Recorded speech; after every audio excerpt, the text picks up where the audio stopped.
Bonjour à toutes et à tous, très heureux de vous retrouver sur cette masterclass sur le BPM, le RPA et l'IA.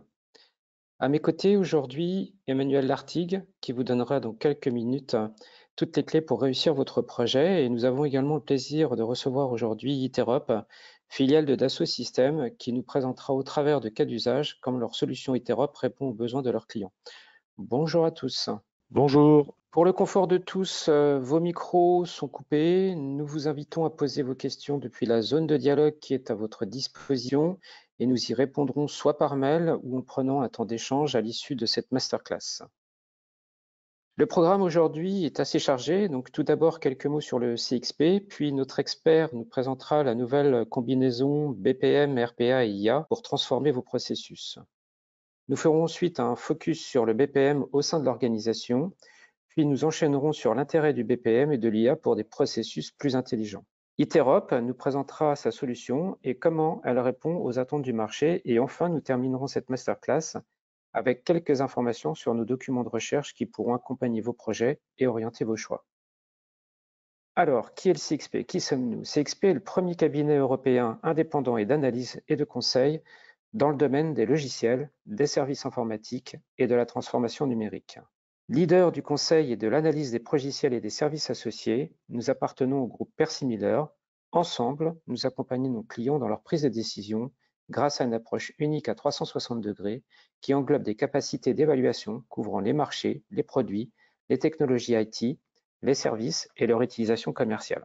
CXP assiste également les DSI dans l'évaluation et la sélection des éditeurs, des ESN et autres prestataires avec un accompagnement dans l'optimisation de leur stratégie de sourcing et dans leurs projets d'investissement. Au travers de MyCXP, qui est une plateforme de services permettant à la DSI de contribuer à la création de valeur par la transformation numérique, au travers de missions de conseil pour vous accompagner et sécuriser vos projets, ou bien encore via notre annuaire Gamix qui référence plus de 2500 éditeurs et plus de 6500 logiciels, et enfin dans le cadre de formation que nous dispensons auprès des directions, des DSI et des métiers.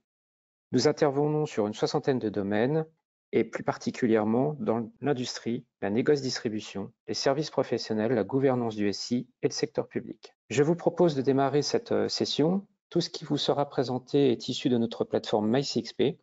Vous pourrez d'ailleurs y retrouver l'enregistrement de cette masterclass et bien d'autres supports afin de vous guider. Merci Philippe. Bonjour à toutes et à tous. Je suis Emmanuel Lartigue, directeur de mission au CXP. Au cours de cette masterclass, je vais vous présenter le BPM.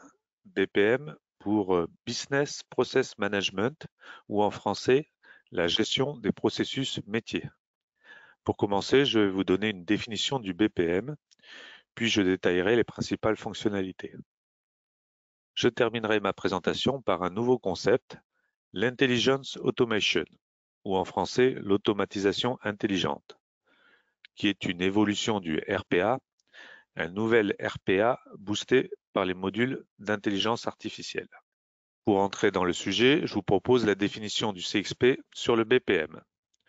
Le BPM, ou Business Process Management, est une discipline visant l'amélioration des processus pour optimiser la performance globale de l'entreprise. Le BPM va donc s'intéresser directement au processus de l'entreprise, c'est-à-dire aux interactions entre les différents services avec comme objectif premier de les avoir sous contrôle et d'ajuster ces processus en fonction de l'évolution de l'entreprise. L'idée est d'optimiser le système d'information, ainsi de plus en plus étendu, et de mettre en place une informatique dite sans couture, c'est-à-dire optimisée, collaborative et supervisée. Pour illustrer le positionnement du BPM, comme relais de la stratégie de l'entreprise, je vous propose le schéma suivant. Nous voyons la dimension processus en rose sur le schéma, intercalée entre la stratégie et le système d'information étendu, et en bleu, les technologies IT qui composent ce SI étendu. Les processus sont la courroie de transmission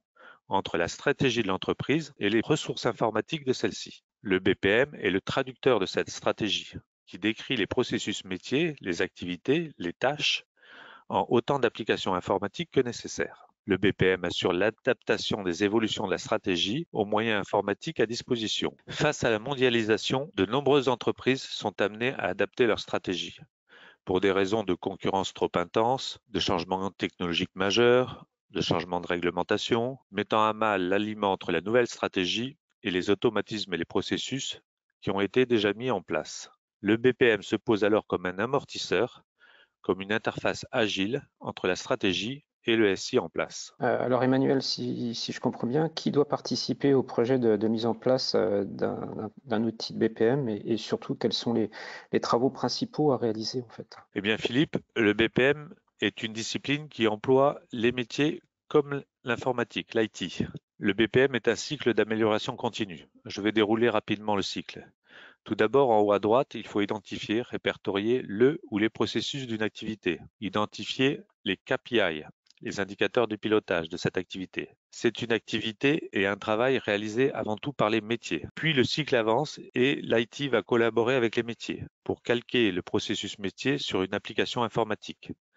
Application informatique qui passera ensuite en production et dont l'activité sera supervisée à la fois en termes de performance technique, mais aussi en termes de performance fonctionnelle. L'application est-elle bien utilisée? Par qui et quand? Et si les résultats ne sont pas à la hauteur des attentes, alors il faut recommencer un cycle de conception avec les métiers. Les cycles suivants sont en général des rétroconceptions, lorsque les cycles préalables sont plutôt des améliorations. C'est-à-dire que les cycles suivants sont une nouvelle conception de la solution. Et c'est en général au cours de cette rétroconception que le BPM va être très utile. Souvent, l'optimisation consiste à paralyser les tâches imaginées tout d'abord en séquence, car généralement, le flux de travail sont des enchaînements de tâches unitaires imaginées en séquence. Et à l'usage, les personnes réalisent que certaines tâches peuvent être réalisées et menées en parallèle. Un logiciel de BPM vous permet de concevoir des processus parallèles se synchronisant, ce qui est assez compliqué à concevoir en PowerPoint.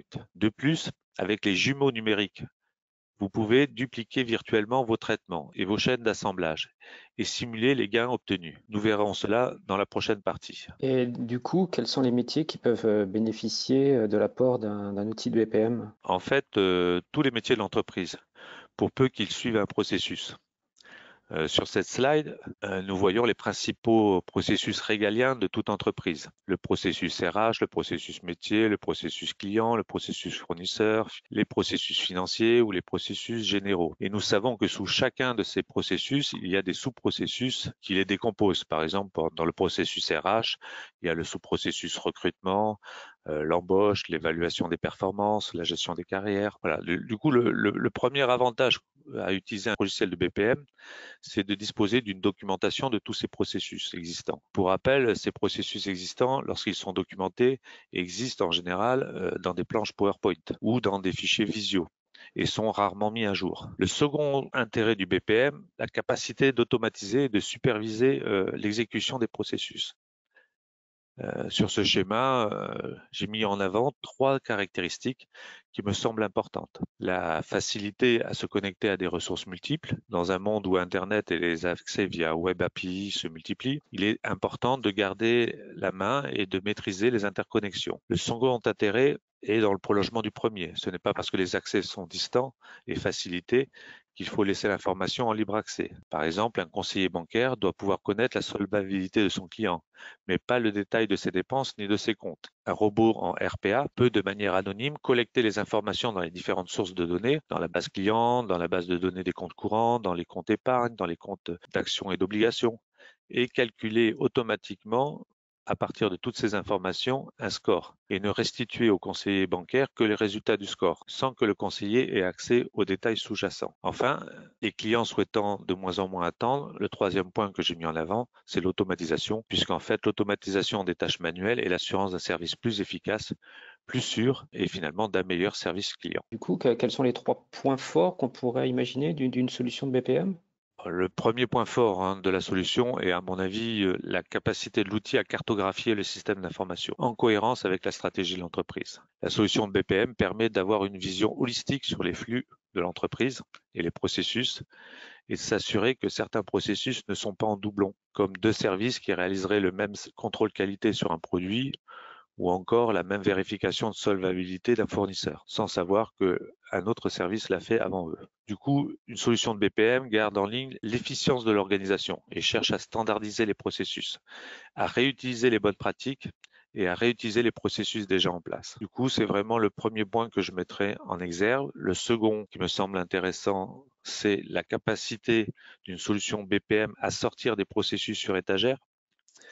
Donc le CXP, Centre d'expertise progiciel, connaît bien le monde du progiciel, et les progiciels modernes, surtout ceux qui sont nés dans le cloud, ont été conçus en s'inspirant de la praticité des réseaux sociaux, de l'aspect collaboratif basé sur les notifications et l'interactivité. Ces logiciels modernes, bâtis dans le cloud, sont souvent équipés d'un moteur de workflow qui pilote les principaux processus de cette application. Mais ce sont ce qu'on appelle des processus sur étagère, qui ne dépassent pas le cadre de l'application métier. Ce sont des processus enfouis dans les applicatifs. Avec le BPM vous permettra de désiloter les environnements IT en proposant plus de transversalité. Une informatique sans couture, mais qui ne veut pas dire une informatique sans interface.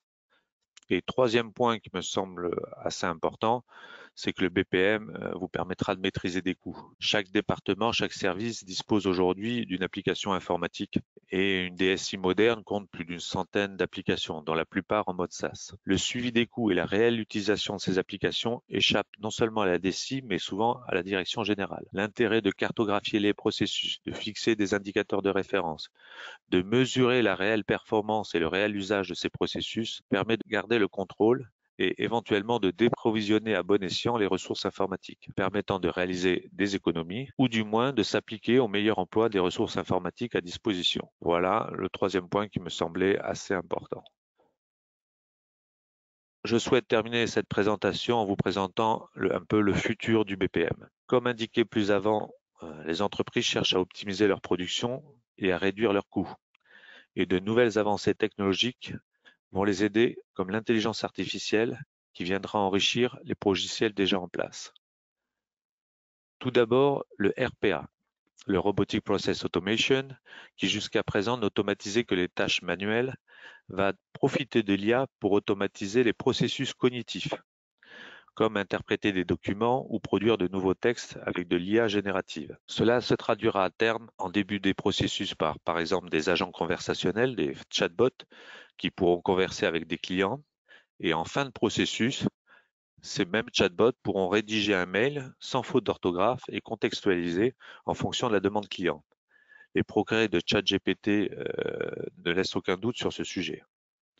Autre brique, le process mining, l'analyse des processus en français, ou le task mining, l'analyse des tâches en français, consiste à collecter les données et les tâches sur les processus pour identifier les goulots d'étranglement et les pertes d'efficacité. Mais pour cela, il faut collecter et mettre en forme de grands volumes de données pour pouvoir les analyser. Et du coup, ce travail de préparation des données sera simplifié par des modèles auto-apprenants, permettant de faire plus facilement fonctionner par la suite les moteurs d'optimisation. Des entreprises travaillent actuellement à la mise en place de ces hubs de données et à l'automatisation et à l'analyse et à la mise en évidence des défauts de certains processus. Enfin, la brique verte, les jumeaux numériques, permettront de modéliser des pans entiers de l'activité et de la reproduire virtuellement pour étudier son comportement avant même la mise en place des robots physiques et des automates physiques. Face au volume colossal de données générées par les jumeaux numériques, l'IA permettra de traiter et d'analyser ces données pour aider à la prise de décision et mieux comprendre le fonctionnement de la réplique virtuelle de l'objet physique. Avec l'intelligence artificielle, une nouvelle ère s'ouvre pour le BPM. En conclusion, s'il y avait 3 points à retenir pour cette première partie, je dirais que le BPM vous aidera à gérer la complexité et l'intégration des différents composants IT qui composent votre système d'information. Que le BPM vous apportera une agilité dans la recomposition de vos processus et qu'il vous permet d'intégrer un peu d'intelligence artificielle dans un monde d'interface machine-to-machine encore très mécanique et très peu agile. Voilà, merci pour votre attention. Je vais maintenant laisser la parole à Manon et à Aurélien de la société Dassault Systèmes pour la présentation de cas pratiques et de retours d'expérience. Merci beaucoup Emmanuel. Donc je suis Aurélien Collet-de-Boisse de la société Dassault Systèmes et directeur d'Iterop. Et donc je vais vous parler un peu de notre logiciel, donc de notre solution BPM. Donc on est la solution BPM de Dassault Systèmes. On vous permet de modéliser, d'exécuter, de piloter le jumeau virtuel de votre organisation. Rapidement, Iterop, qui on est? On est une entreprise qui a rejoint Dassault Systèmes. Initialement, j'ai créé Iterop en 2013 pour répondre en fait à vraiment une problématique qui consiste à aider les équipes à valoriser leur travail au quotidien. On s'est rendu compte que la plupart des personnes connaissent bien leur processus, comme le disait Emmanuel, mais il est difficile au quotidien de savoir les faire vivre sans que ce soit une contrainte un peu trop forte. Donc, on a vraiment orienté Iterop pour être une application qui soit vraiment orientée pour l'utilisateur. Désormais, donc, on fait partie du groupe Dassault Systèmes depuis 2021, ce qui nous a donné une force et une visibilité bien accrue. On a un peu plus de 80 000 utilisateurs, on exécute à travers le monde un peu plus de 20 000 processus tous les jours et on développe et on héberge notre solution en France. Vous pouvez voir sur la droite de cet écran une partie représentative de nos clients avec lesquels on travaille et avec lesquels on œuvre vraiment à améliorer leur quotidien et à leur rendre les processus plus habiles, plus agiles et plus intéressants à vivre au quotidien. L'équipe Iterop, c'est une équipe avec principalement des personnes expertes dans le processus. Alors c'est plutôt logique, vous me direz, mais on a recruté pas mal de docteurs qui avaient fait des thèses dans la gestion de processus, dans l'analyse, dans l'optimisation de processus, dans l'intelligence artificielle, pour pouvoir s'assurer en fait d'apporter toujours les compétences les plus pointues qui sont nécessaires à la réussite de vos projets. Et on continue à travailler en étroite collaboration avec la recherche publique pour vraiment proposer quelque chose qui soit au top de l'innovation. Donc on y reviendra plus en détail. On parle d'intelligence artificielle, on parle de RPA. On n'est pas toujours à vouloir intégrer toutes les solutions les plus récentes parce que c'est à la mode. On essaye de voir ce qui peut correspondre le mieux à nos clients, à nos usages, à nos utilisateurs pour faire le logiciel qui leur soit le plus utile possible.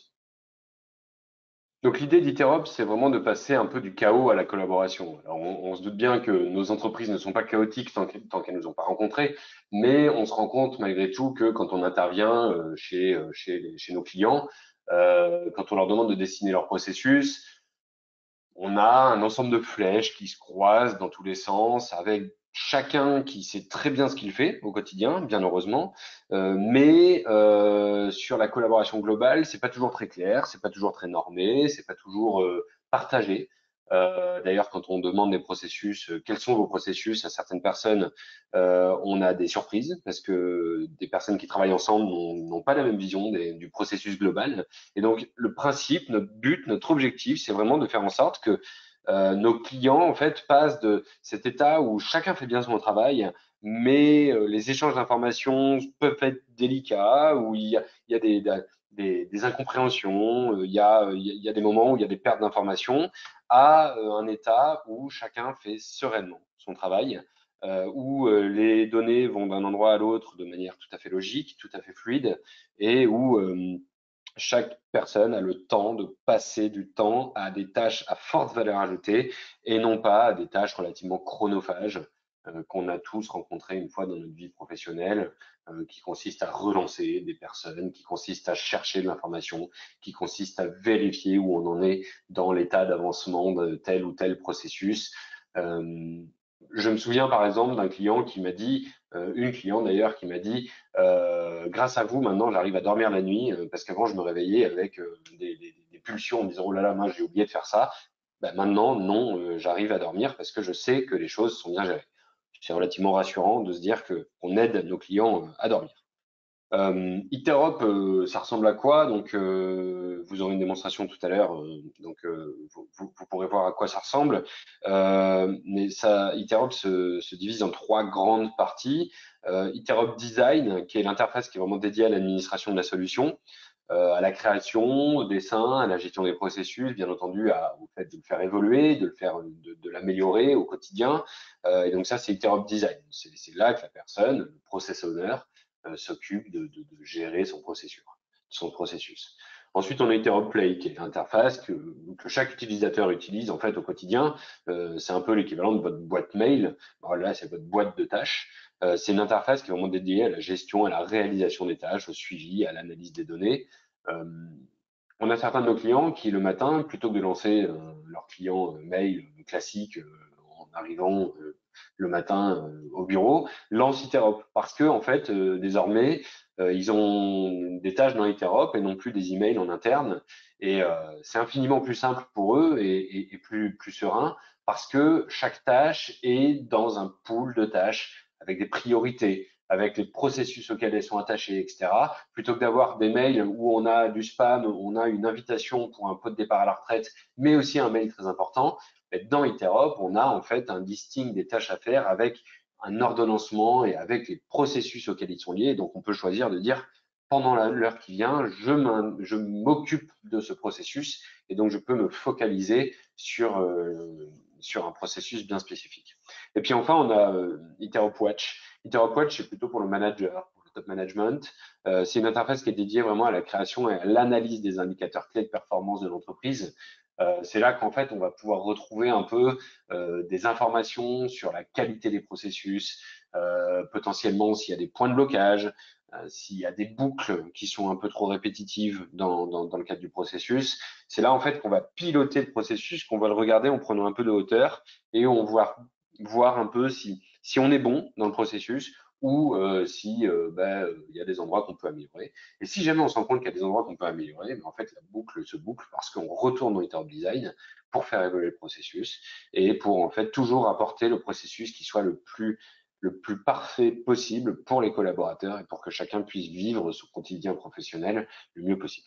Donc, je vais vous donner je vais vous montrer deux cas d'utilisation d'Iterop en fait dans des applications métiers qui sont différentes parce que l'idée c'est vraiment de vous montrer qu'il est tout à fait possible d'appliquer, enfin d'utiliser Iterop dans plein de cas d'application. On est rarement un logiciel cœur de métier parce que la plupart des entreprises ont déjà un logiciel pour leur cœur de métier. Par contre, nous, on vient en fait sur des logiciels, sur des processus un peu plus transversaux et on va venir régler des problématiques en fait qui ne sont pas nécessairement réglées par des logiciels cœur de métier.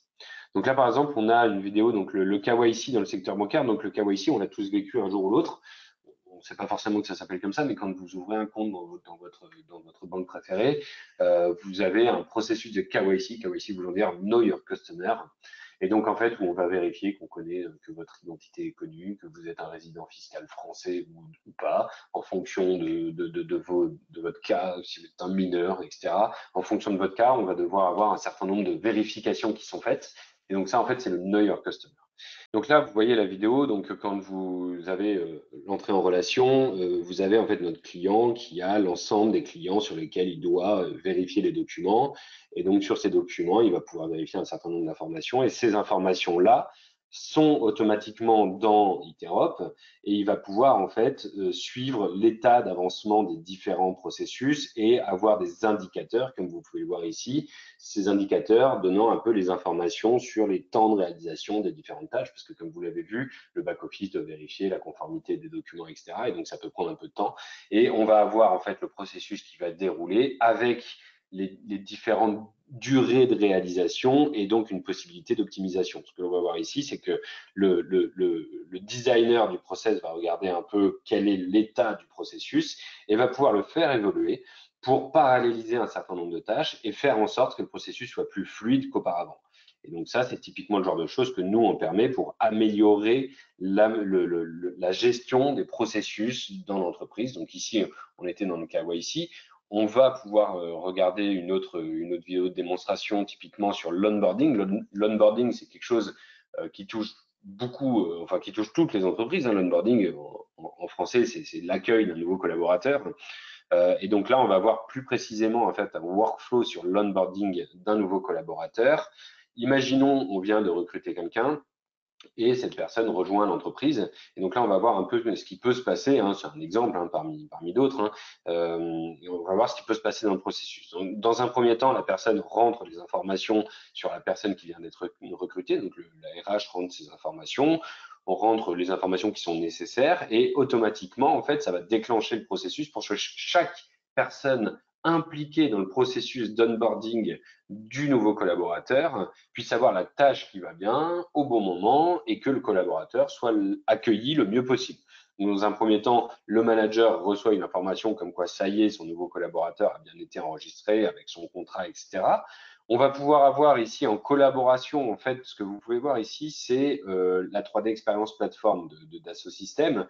Et donc, ce que l'on peut voir, en fait, c'est que il est tout à fait possible, grâce à cette plateforme, de poster dans un certain nombre de communautés. Donc, les communautés, c'est les lieux d'échange pour les collaborateurs au sein d'une entreprise. Et automatiquement, Interop va poster des informations dans la plateforme pour dire, ben voilà, on accueille un nouveau collaborateur. Donc, bien entendu, Interop permet des échanges entre les humains, mais aussi d'être connecté aux applications de votre entreprise pour envoyer, recevoir de l'information. Et là, notamment, on va avoir en fait une intégration qui est vraiment native à toutes les solutions de collaboration de Dassault Systèmes.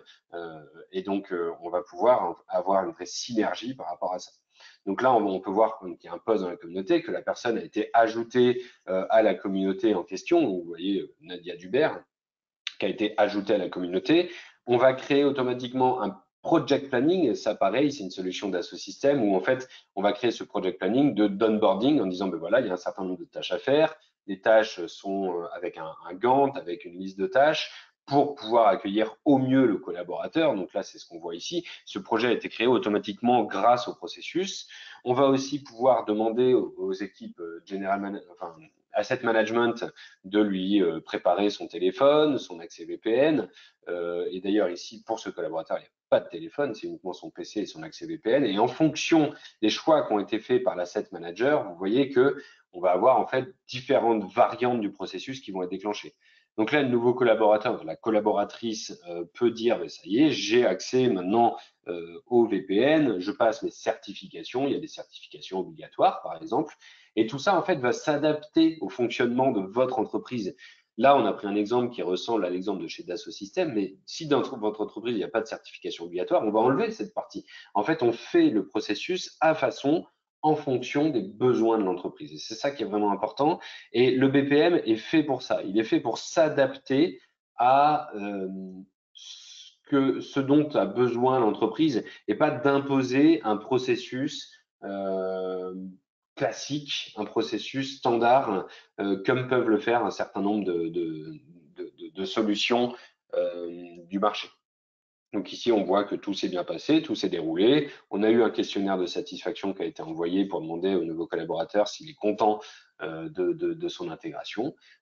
Et le processus est terminé. On peut voir qu'on a un certain nombre de processus comme ça qui sont terminés, qui sont en cours. Et on a des KPI là-dessus, sur le nombre de process en cours, sur le nombre de personnes qui sont arrivées dans l'entreprise. Et donc tout ça, en fait, se déroule de manière très fluide, très logique. Et on va pouvoir, en fait, améliorer, optimiser et faire en sorte que les process soient les plus fluides et les plus aisés possibles pour tous les collaborateurs. Ici, on peut voir un peu la simulation. La simulation, c'est quelque chose qui est assez intéressant dans le sens où c'est ce qui nous permet de s'assurer, quand on a modélisé un processus, que ça va bien se passer. Avant de le mettre en œuvre, on peut dire, OK, je veux faire un certain nombre de tests, je veux savoir comment ça va se passer, est-ce que les évolutions que j'ai faites dans mon processus vont être bénéfiques pour mes collaborateurs ou est-ce qu'au contraire, ça va créer de la volatilité. Là, en fait, on va pouvoir simuler le processus et voir un peu, en fait, quelles sont les différentes optimisations possibles. Donc, on ne va pas rentrer dans les détails, mais ici, on voit cette capacité à prédire un peu ce qui va se passer en utilisant des algorithmes de simulation, un peu d'intelligence artificielle. On va pouvoir s'assurer que on est en train de faire quelque chose de bon, parce que modifier un processus, il faut avant tout que ce soit bon. C'est pas juste pour modifier un processus.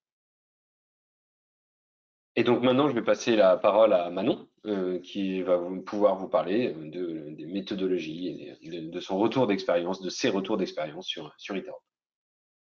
Bonjour, merci beaucoup Aurélien. Alors, je m'appelle Manon Casanova. J'ai rejoint Interop dans le cadre de ma thèse en 2016. J'ai terminé en 2020. L'objectif de ma thèse était d'accompagner les clients dans leur projets et de les aider à gagner en maturité, que je les ai accompagnés dans cette démarche.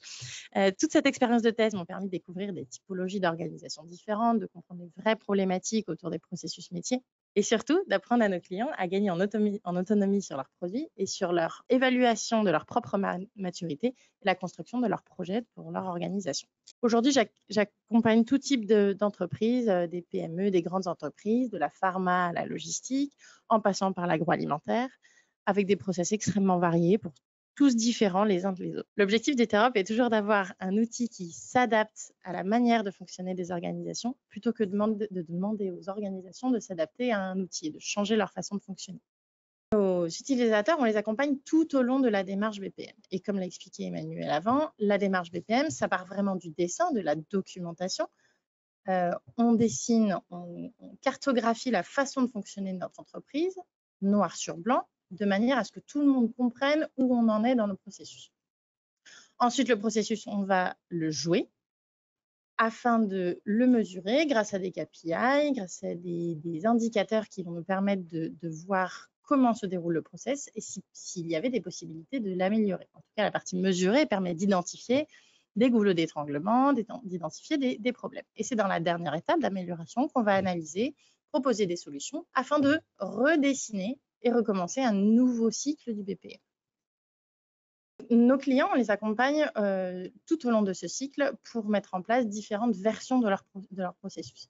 La toute première fois qu'ils vont déployer un processus pour le jouer sera en général un processus purement métier, où on va mettre sous forme de tâches, on va informatiser quelque chose qu'ils géraient aujourd'hui à la main ou via mail ou dans des classeurs. Mais c'est juste histoire d'informatiser et donc d'avoir cette première version qui ne change rien du tout à leur façon de fonctionner. Dans la deuxième version, donc sur le deuxième cycle PM, on accompagne nos utilisateurs pour qu'ils intègrent au processus des connecteurs qui permettent au processus d'envoyer directement les mails plutôt que de demander par une tâche humaine à un utilisateur de le faire lui-même. On intègre aussi des connexions à leur base de données, on intègre aussi des connexions à leur imprimante. Et donc, en fait, toute action faite par les acteurs qui n'a aucune valeur ajoutée, qui pourrait être automatisée parce que le connecteur existe, parce qu'on sait le faire, on le met en place dans cette deuxième version. Au passage de la version 1 à la version 2, les utilisateurs se rendent beaucoup compte du gain de temps et ce temps qui leur est libéré pour faire valeur ajoutée est précieux. Et c'est dans la troisième version qu'en général, nous proposerons des nouvelles connexions. Et là, c'est plus le processus qui s'adapte à la façon de fonctionner, mais les connecteurs possibles qui ouvrent le champ des possibilités pour nos acteurs finaux.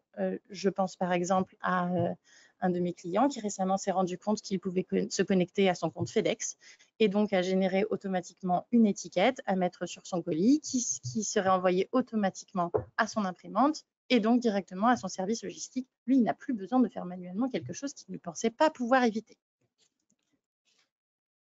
Donc aujourd'hui, tout comme ce client, on a plein d'autres clients qui font communiquer leur process avec différents services qui peuvent être internes, la connexion aux bases de données, on sait se connecter également à des services qui peuvent envoyer des SMS ou simuler des appels, les applications métiers internes aux clients, les ERP, les systèmes de gestion de factures, les CRM, les outils de signature électronique, qu'ils soient internes ou externes, de façon à mettre une valeur légale sur la signature de leur tâche. Et donc, tous ces services-là, en général, on les intègre sur notre première version. Ensuite, on a également la possibilité de se connecter à d'autres services. Je pense notamment à 2 clients qui se sont rendus compte qu'ils avaient tous les 2 Eterop et que chacun de son côté avait un processus de gestion de leurs commandes. Et ils ont souhaité faire communiquer leurs 2 processus de façon à ce que lorsque le client passe la commande, le fournisseur voit son processus de commande démarrer depuis l'extérieur sans avoir à le faire manuellement de son côté. Et une fois que la commande du fournisseur arrive au bout ou arrive à un certain stade, il a voulu prévenir le client de l'état de sa commande et plutôt que de le faire par mail, il a fait avancer une tâche dans le processus de son client. Donc, ils ont communiqué comme ça des clés de façon à permettre cette connexion. J'ai déjà parlé du cas d'une imprimante. J'ai des clients qui ont, plutôt que de télécharger un document et de l'imprimer manuellement, ils ont réussi à connecter directement l'imprimante de leur étage le fichier est envoyé à l'imprimante, il est envoyé, il n'y a plus besoin d'intervention humaine. Je pense également aussi à un client qui a connecté son scanner, qui a récupéré, donc en mettant un document dans son scanner et en appuyant sur Start, le document était scanné, ça lançait automatiquement un processus et ce document pouvait être ensuite envoyé dans des connecteurs un petit peu plus externes, un petit peu plus innovants. Et là, on en est sur la version 3 du processus. Se connecter à des outils de NLP qui ont pu analyser le document, voir les mots qui étaient utilisés, identifier que c'était une carte d'identité pour le faire passer dans le bon processus ensuite, ou bien identifier que c'était un passeport pour le faire passer dans un processus différent, par exemple. Donc, c'est là qu'on voit l'intérêt de connecter de plus en plus d'outils externes. Le but n'est jamais de réinventer la roue, car cette roue a déjà été inventée par d'autres développeurs. Autant s'y connecter, s'en servir. On est dans un ère où on peut s'entraider et profiter des forces de chacun. Donc, on peut se connecter à d'autres outils et profiter de leur fonctionnalité. J'en viens donc à la notion de RPA. Souvent, mes clients me l'abordent en me demandant s'il est possible d'utiliser du RPA dans Interop.